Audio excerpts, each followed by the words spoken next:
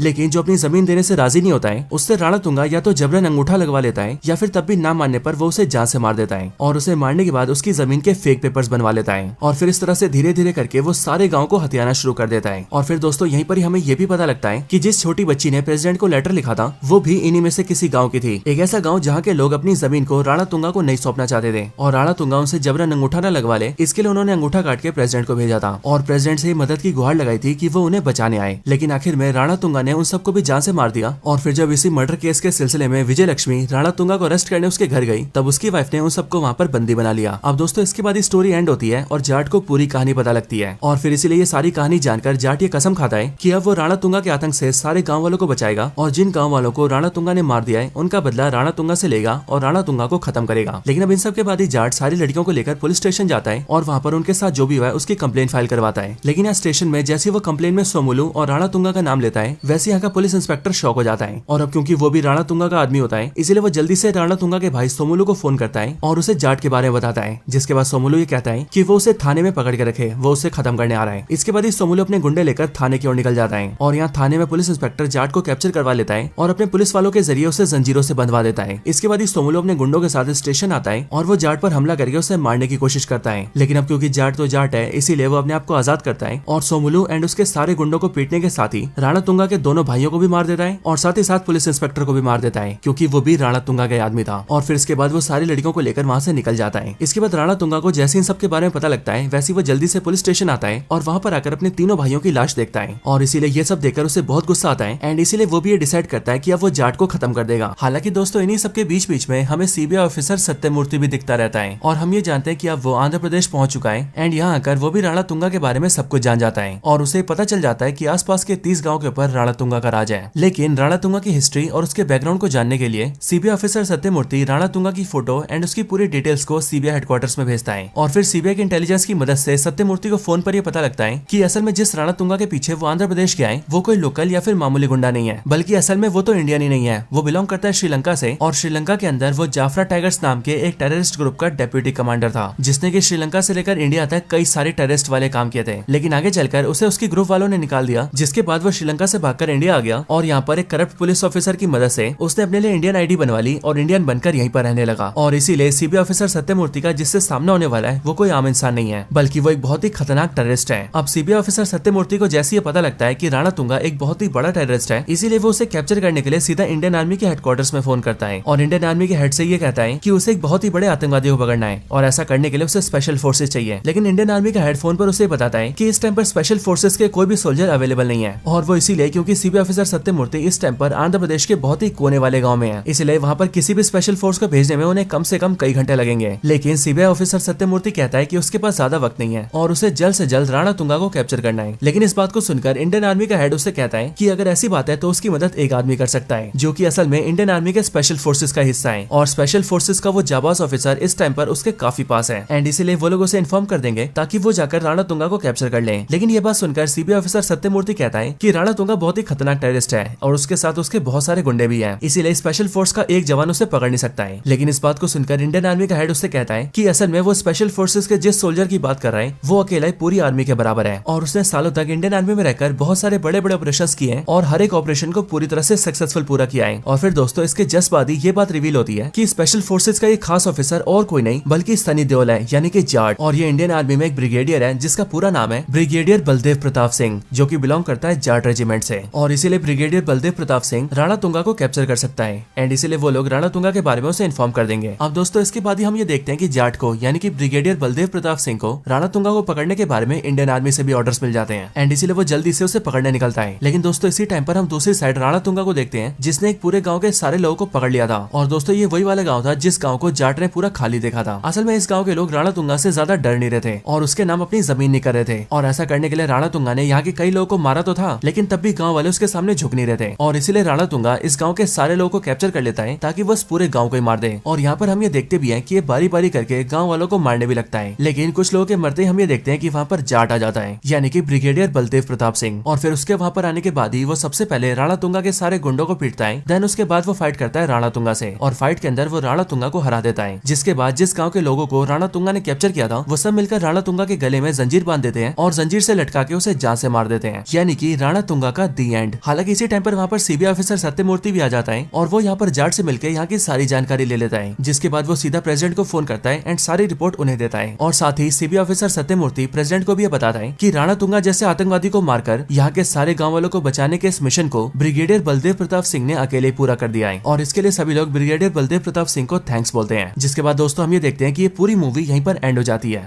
तो दोस्तों ये थी वीडियो जाट मूवी की स्टोरी के ऊपर। अगर आपको इस मूवी की स्टोरी और हमारी वीडियो पसंद आई हो तो आप वीडियो को लाइक करना, चैनल को सब्सक्राइब नहीं करा तो जल्दी से सब्सक्राइब कर लेना, और ऐसी और भी कमाल की वीडियोस को देखने के लिए हमारे चैनल को जरूर चेकआउट करना। बाकी दोस्तों मैं मिलता हूँ आपसे ऐसी किसी और बेहतरीन वीडियो में, तब तक के लिए गुड बाय।